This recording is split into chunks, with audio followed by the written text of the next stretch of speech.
Ladies and gentlemen, this is Jack Williams, coming to you live from the KBWC studios. Back with you again to present another episode of the classic radio series, Suspense. Tonight we bring you a particularly twisted tale. And here's my friend, the Man in Black, to set the scene. This is the Man in Black. I am called the Man in Black because I have an aversion for light. I am here in the studio tonight. What are you doing? Dim the light, you fool. Imbeciles. Excuse me, what was that? Ah, yes. Tonight, I am here to introduce you to a program written by a woman who has seen into the darkest side of human weakness. The hateful, the mean, thoughtless, that leads to murder. Tonight, we present a study in terror written by the distinguished radio playwright Lucille Fletcher called The Diary of Sophronia Winters. The story told by this diary is tonight's tale of suspense. If you've been with us before, you will know that suspense is compounded of mystery and suspicion and dangerous adventure. In this series of tales calculated to intrigue you, to stir your nerves, to offer you a precarious situation and then withhold the solution until the last possible moment. And so it is with The Diary of Sophronia Winters that we again hope to keep you in suspense.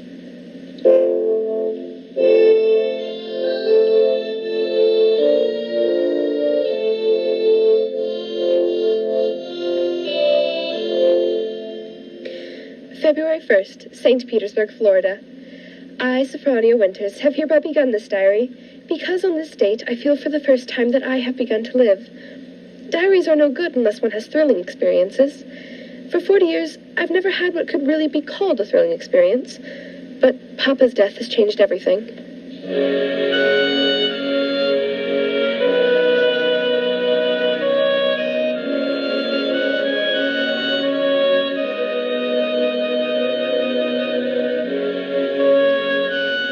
Here I am in beautiful St. Petersburg with everything to start life anew. Money in my purse, 2 suitcases full of new clothes, and a gorgeous new permanent wave. And Florida really is the land of romance. It doesn't matter whether you're 17 or 70. There are parties and dances and bingo games and flirtations for all. My landlady, in fact, tells me people often become engaged and even married to perfect strangers overnight. I'm still shy, of course, but just the same, it's such fun and so thrilling. To think one's fate may be just around the corner.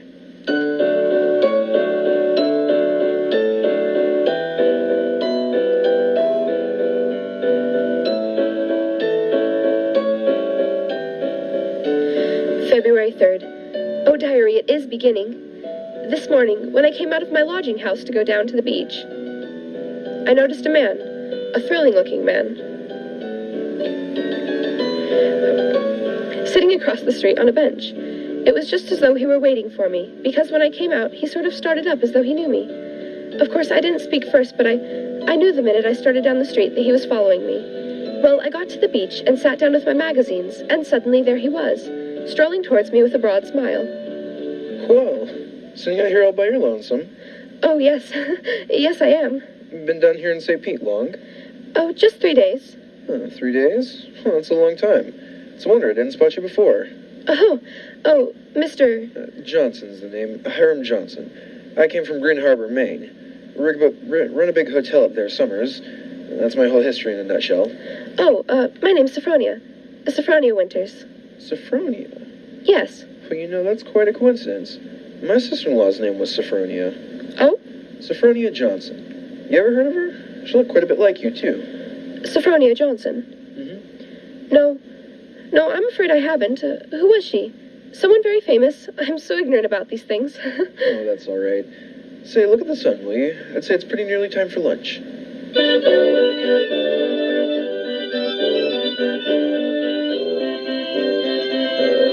know, Sophronia, it's kind of mysterious us finding that 9-point starfish on the beach together. My sister-in-law Sophronia used to collect 9-point starfishes. To think your name's Sophronia and you'd find a 9-point starfish with me, well, it kind of draws us together, huh? Diary, darling, he is wonderful. Strong, kind, warm-hearted, so generous. I feel as though I know him completely, as though I'd known him all my life.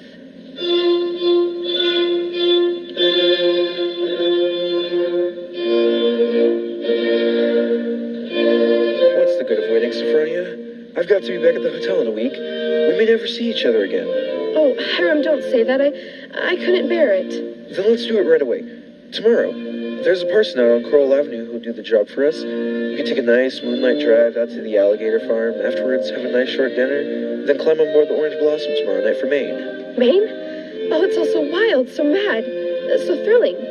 But what will your family think? Won't they be shocked? My family's all dead. I'm my own boss. I'd have to help you run that big hotel. I wonder whether I could do it. Meeting all those people. Oh, don't worry about that. Just think of Maine. The big, dark pine woods, the sand, the bay, and the two of us alone together. The two of us alone together.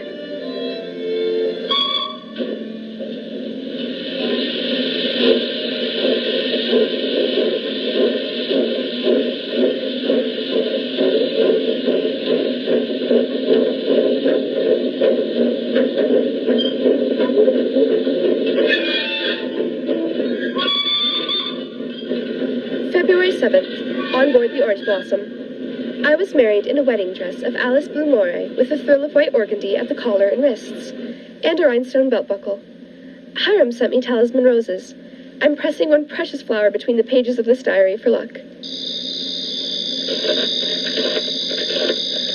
You'll see it beyond this bin in a couple of minutes.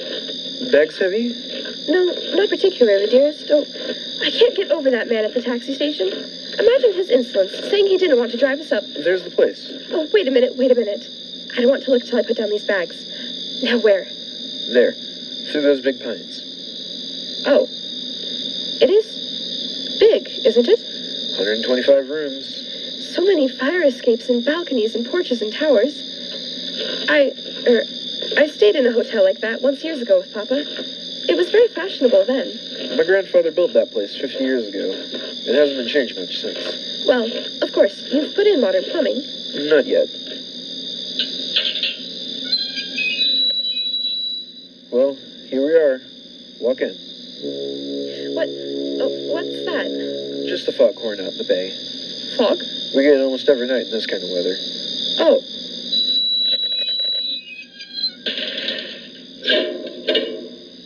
What are you locking the gate for? Why not? There's nobody coming in after us. We're going out again for a while. But I thought you said the hotel... The hotel's empty. Empty?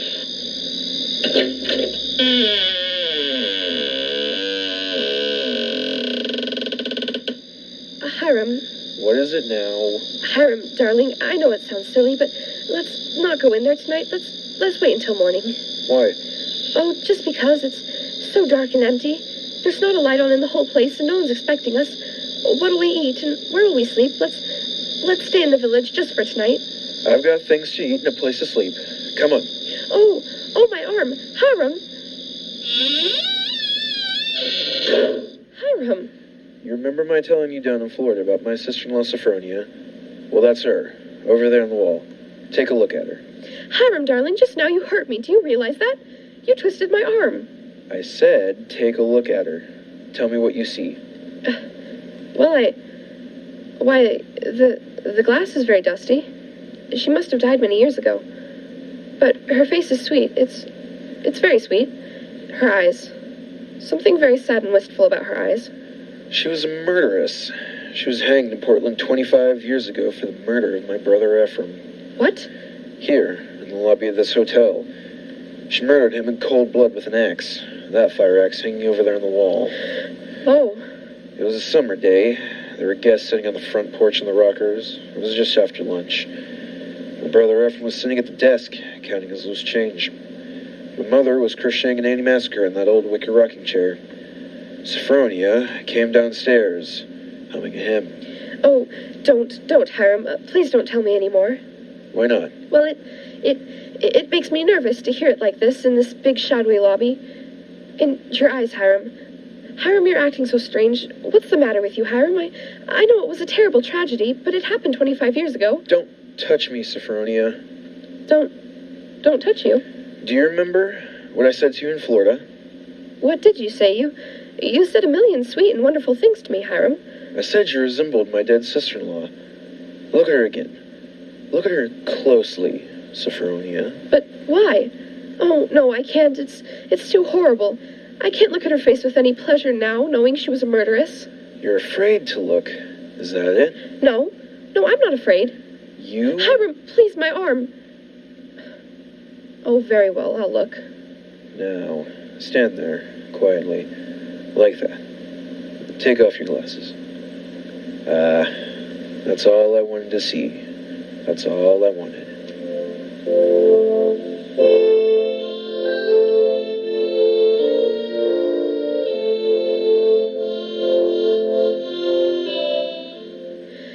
February 12th, Green Harbor Hotel, Maine.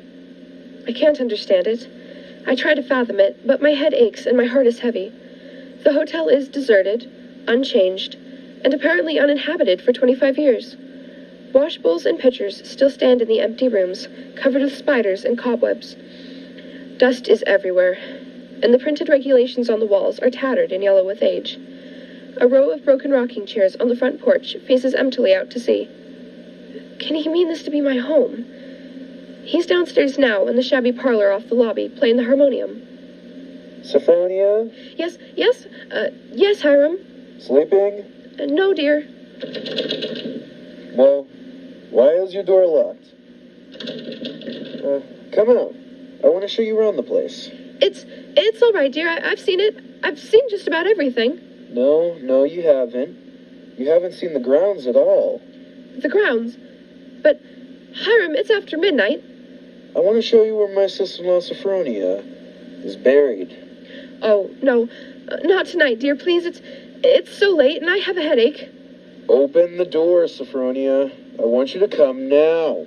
No, I shan't. No, go away and let me alone. I won't.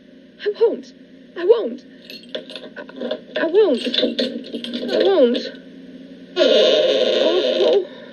There's no use carrying on like that. You see, I've got passkeys to all the doors.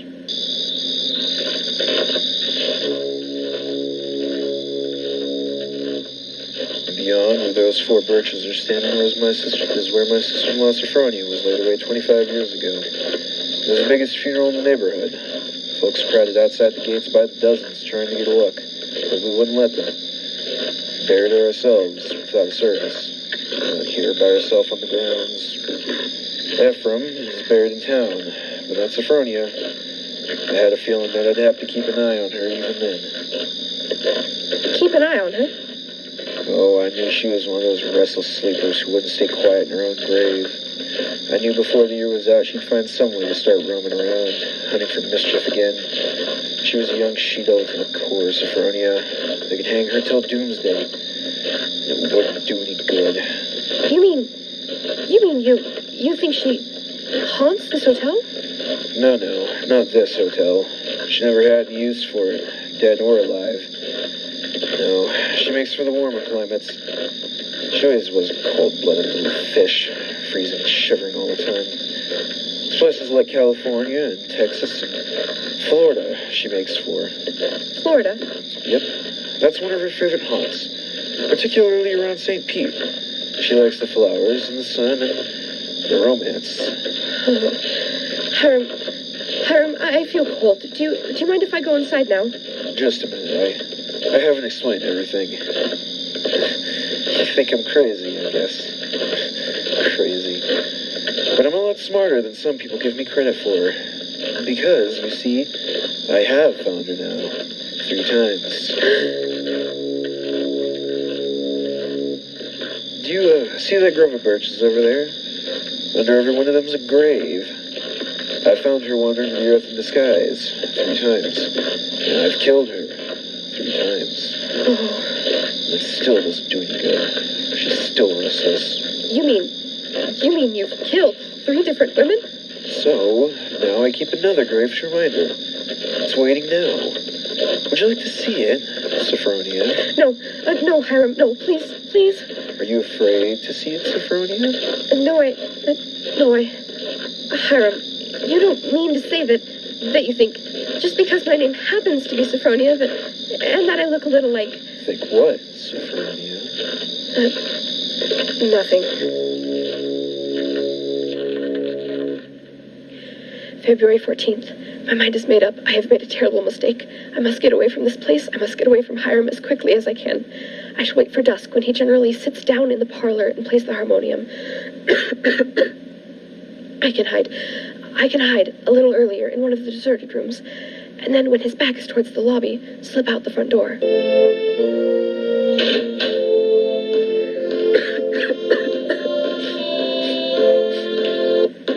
Sophronia?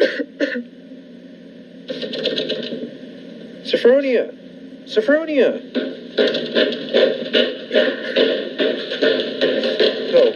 Oh, there you are. Wait, what's the matter? Anything wrong? No, Hiram. You didn't want anything outside, did you? Because if you do, you'll have to ask me to get it for you.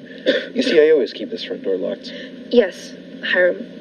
And the back door, too, and all the doors leading out to the porches and the fire escapes, and a good many of the windows. It makes one feel safe. From thieves and pubic toms. Oh, you've got a cold. Oh, that's too bad. Yes, I must have caught it last night. Outdoors. The damp. You ought to be in bed. A good one. The only good bed in the house is my sister-in-law Sophronia's old room. Oh, no, Hiram. I'm all right. It's just a little head cold. Oh, little head colds often develop into pneumonia. It's too bad I didn't think of that before. You might have slept in it from the very beginning. Here, up these stairs.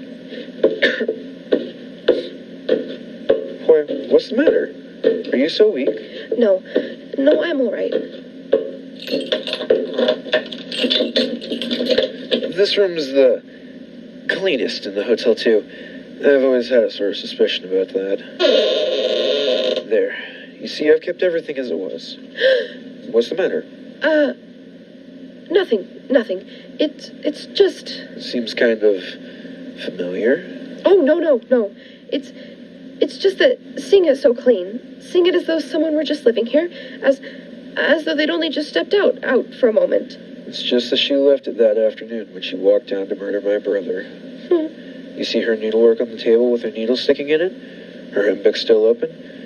She was very fond of singing hymns, Sophronia was. Had a nice voice, too. I used to accompany her. Oh. I'll turn down the bed for you, then you can get undressed while I go and make you some hot tea. No, I don't want any. Here's the closet. You can put on one of Sophronia's dresses, darling.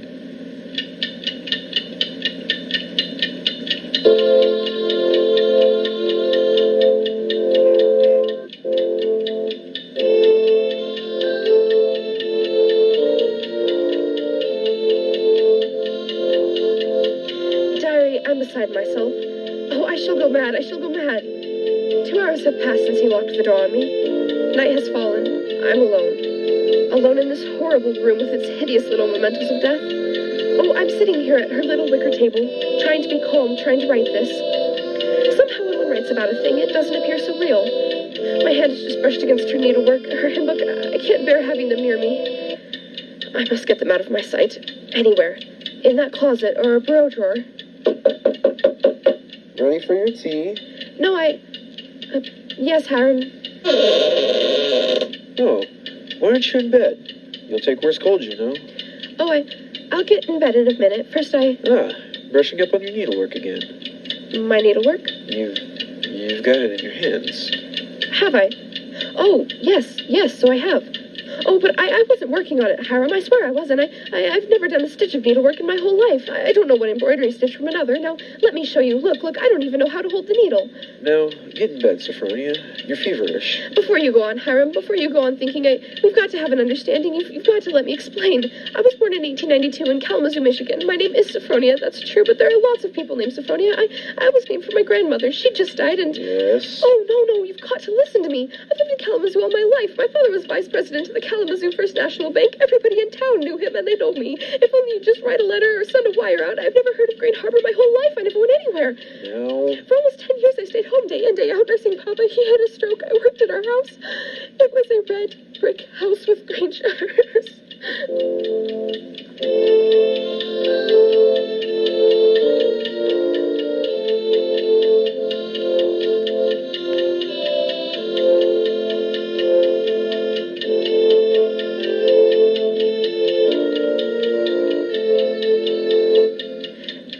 15th. I live only from moment to moment, listening to each creak upon the stairs. Oh, my cold is growing worse. I've been in bed all day. It's night now. The foghorn has begun to blow again.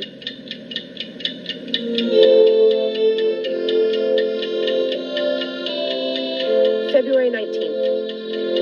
I woke up early this morning after a wretched night, and the date was burning in letters of fire in my brain. If he's planning to kill me, it'll be today, but the hours have been crawling on.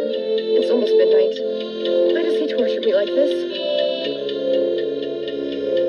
I would rather be dead than stay here in this room one moment longer. If he doesn't come in 5 minutes, I shall force him to come. I shall beat on the door. No. Rather, let me sit quiet, praying that he doesn't come. Oh, I want to live. I want to live. Sophronia! It's come. Sophronia! Come downstairs. I want you to sing me a hymn. Sing? Sing? He never asked me to sing for him before. But she sang. I can't sing, dear. I told you that long ago. Did you? Well, I'd forgotten. And besides, how can I come downstairs when my door is locked? It's unlocked. Try it. Unlocked? Oh no, how could it?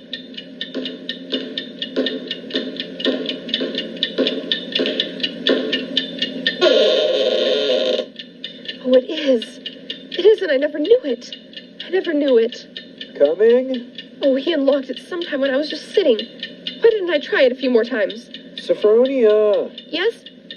Yes, Hiram, I'm coming.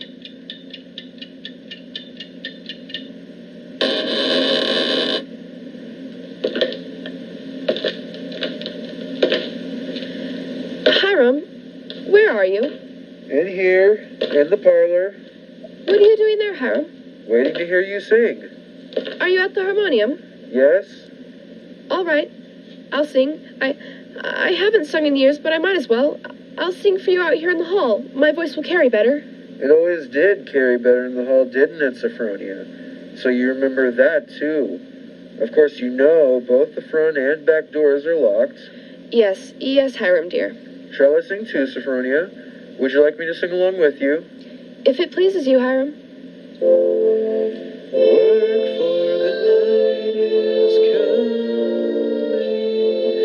Work in the morning sun. Work for the night is coming. When man's work is done. Work while the daylight darkens. Work in the summer sun. Work for the night is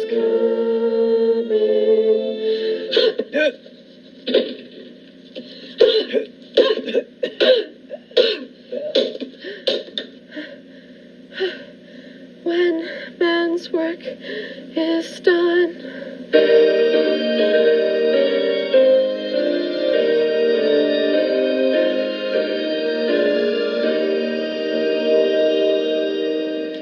There's only one more page. Shall I read it to you? Yes, go ahead. March 22nd. I've been sick, I think, for a very long time. The pages of my diary are blank, but I shall take you out again, poor diary, today and start you over again. No, I shall never look back at the other pages. I shall only write on and on about this nice, quiet place, so that no one ever reading this diary will know that I did it. But I didn't do it, diary. I was smarter than he. When I opened that door at the head of the stairs and...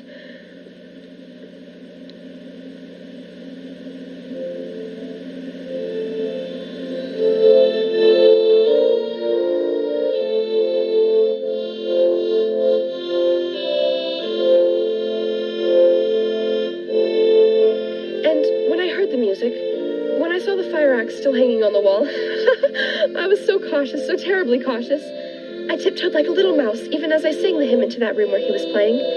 If a reflection of the axe had so much as glimmered across the wood, if he had turned... But I was clever, so much cleverer than he. I kept on singing. And now I'm free as a bird. I'm free and he shall never catch me now. Not this time or ever again. Because he's dead. Isn't he, nurse? Nurse? Isn't my dear brother-in-law Hiram really dead? Yes, miss, he's dead. And now thank you to hand me over that diary. The doctor doesn't approve of the patients writing anything.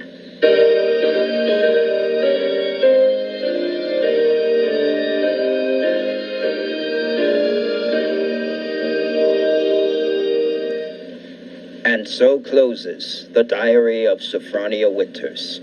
Tonight's study in suspense.